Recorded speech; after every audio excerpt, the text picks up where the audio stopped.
Hello everyone, how's it going? And welcome to 2024. Happy New Year to you all. Hopefully you all have a great 2024. This will be my first video for 2024. Obviously we're going to be taking a look at my tier list for the new patch 4.4D, with also the release of Zyra. We also have the rework coming for Ziggs very soon. A lot of quality of life changes, a lot of buffs and a lot of nerfs as well, which means that my tier list has changed quite a bit. But as always, if you're looking forward to the content, I am going back to regular content now. I did take a little bit of a break over Christmas and New Year time, but it is New Year, which means we're back with regular content. So I've got a lot of videos lined up, and especially videos that look at analyzing my own gameplay and teaching you all more about the game. So if you're looking forward to that, make sure you leave a like and make sure you subscribe to the channel. But like I said, quite a few changes with the tier list, with quite a few changes in patch 4.4D, which was the last patch of 2023.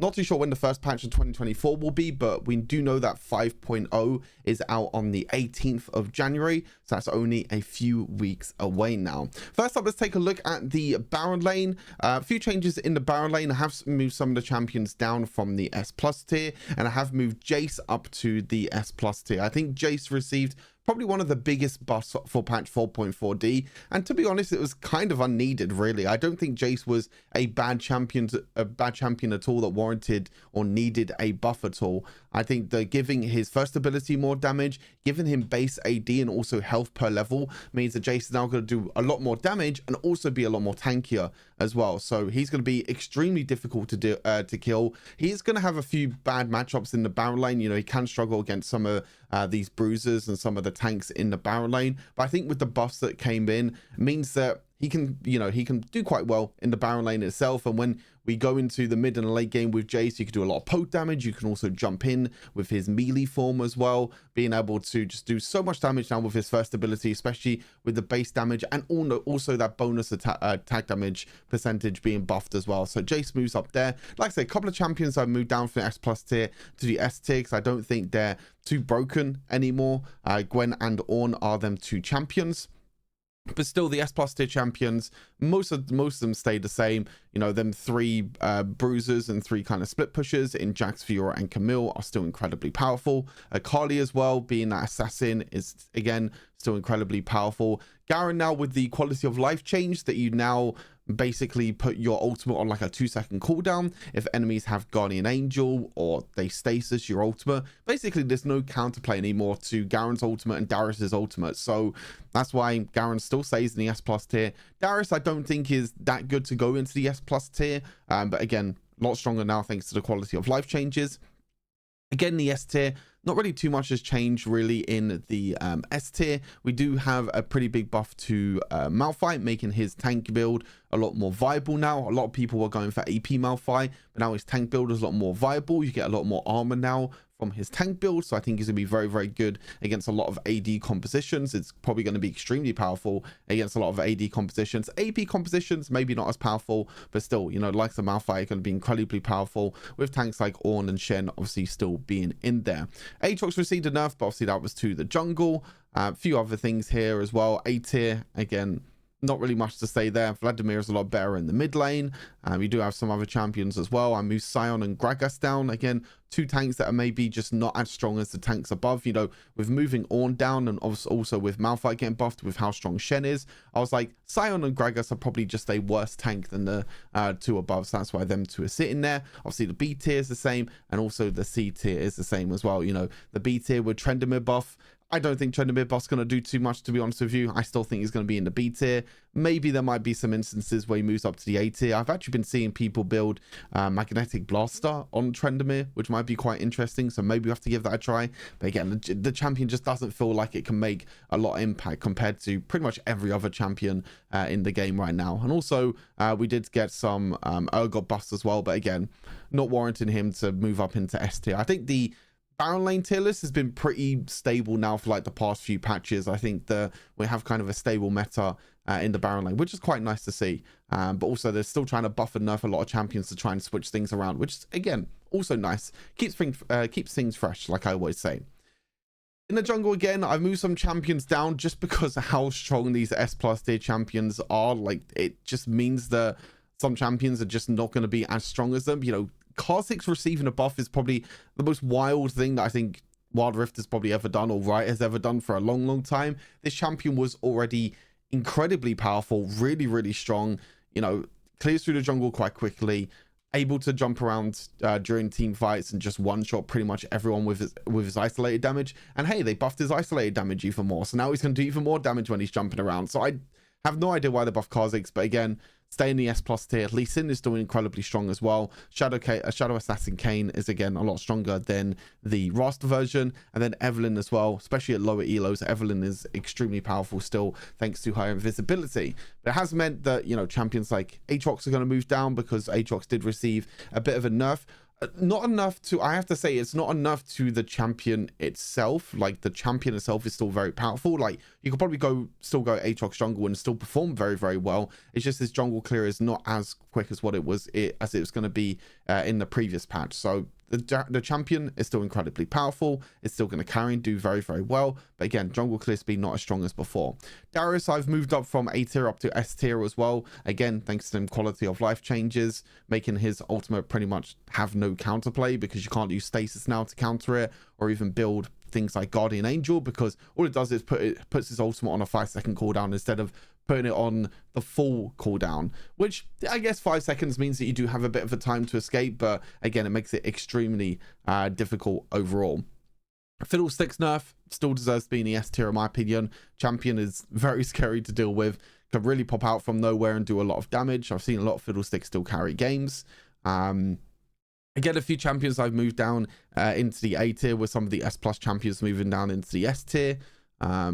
Champions like Camille and Zed, I believe I've moved down from the S tier down to the A tier.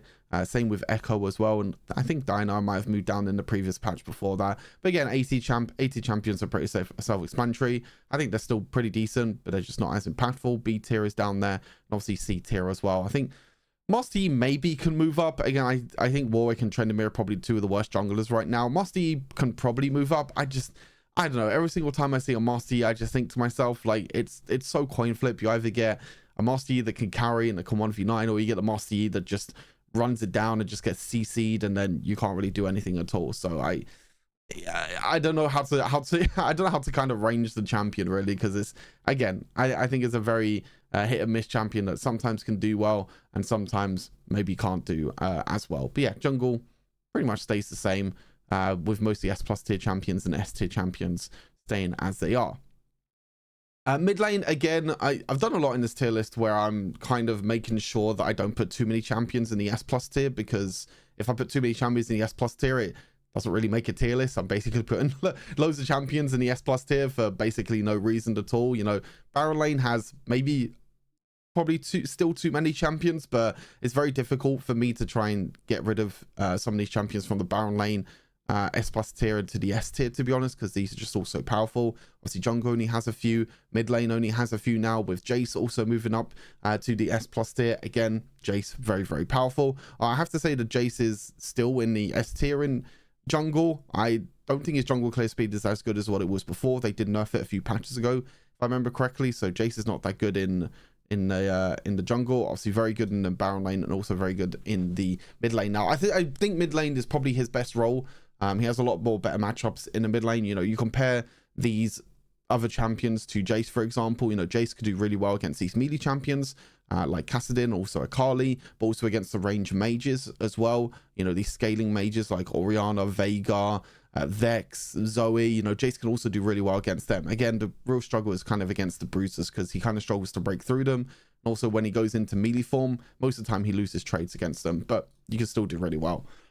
Yeah, anyway, Vladimir did receive a buff. I mean, a nerf, sorry. I don't think the nerf really affected him too much. He lost like 10 base damage, and then his empowered damage lost like 10 or 20%. I can't remember exactly what it was, but again, I still think Vladimir is very, very powerful, just because of how strong he is with phase rush and cosmic drive, just how quick that he can move around in team fights. He's very difficult to deal with, very difficult to lock down, and he still does a lot of damage as well. Kassadin, kind of the same thing as well, still incredibly powerful. You know, your early game is very weak, don't get me wrong. You know, you do have a very weak early game, but once you get a few items, once you get your ultimate online, your laning phase becomes extremely safe because you basically have a free flash where you're able to dash away if you are getting ganked, or you can use that to close the gap and try and join in team fights. Again, Kali's still up in the S tier as well. We do have Zyra. Zyra is definitely a better support than a mid laner. I think there are ways in which Zyra mid lane can work, to be honest with you.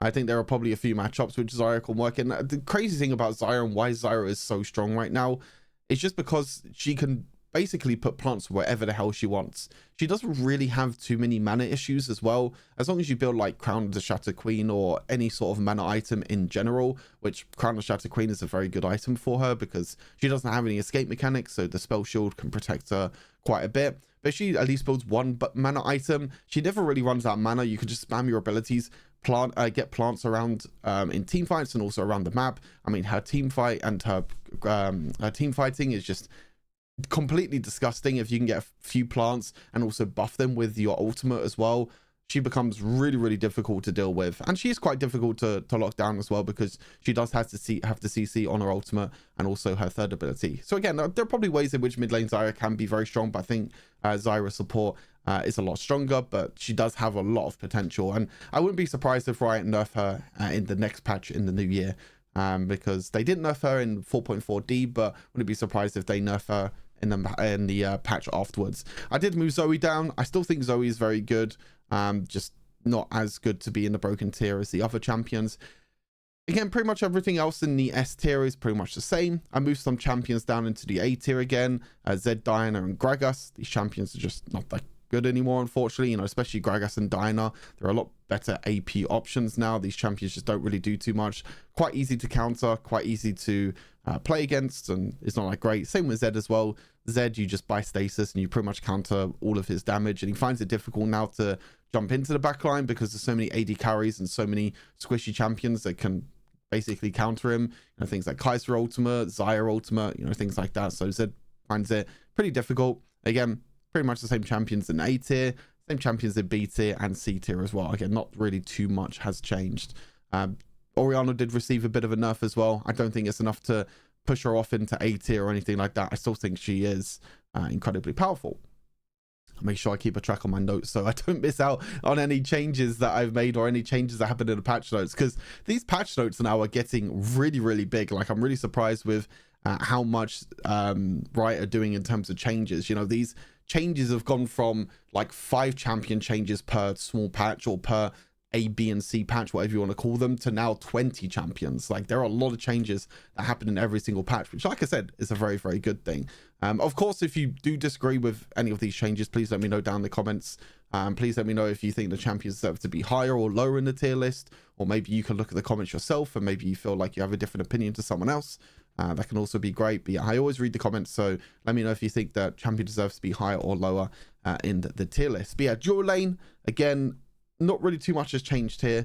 I don't think any champion has changed at all. Oh, the only one is Miss Fortune moving up. I think Miss Fortune, again, received a pretty big buff. Her base damage, her base mana as well, which is also a big thing. I don't think Miss Fortune really has a problem with her damage. I think the big thing is her ultimate is one of her main damage sources, but she becomes very vulnerable because she has to stand still.